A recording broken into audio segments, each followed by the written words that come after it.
বলিউডের জনপ্রিয় সঙ্গীত সুরকার সচিন সাংভি শুক্রবার যৌন হেনস্থার অভিযোগে গ্রেফতার হন।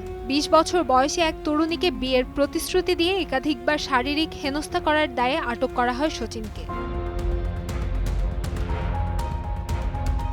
অভিযোগকারিনীর দাবি, ২০২৪ সালে ফেব্রুয়ারিতে সাংভি তাকে ইনস্টাগ্রামে মেসেজ দেওয়ার মাধ্যমে সম্পর্কের সূত্রপাত হয় তাদের। এরপর তরুণীকে স্টুডিওতে আমন্ত্রণ জানান। নতুন গানের অ্যালবামে কাজের সুযোগের প্রতিশ্রুতি আর বিয়ের প্রস্তাব দিয়ে একাধিকবার যৌন নির্যাতন করেন সাংভি।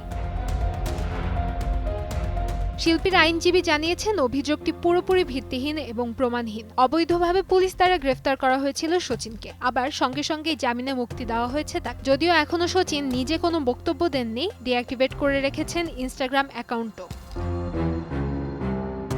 বলিউডে একের পর এক ব্লকবাস্টার হিট গান উপহার দিয়েছেন সচিন সাংভি এবং জিগার সারাইয়া। স্ত্রী 2, ভেরিয়া এবং পরম সুন্দরী সাউন্ড ট্র্যাকেও কাজ করেছেন এই জুটি।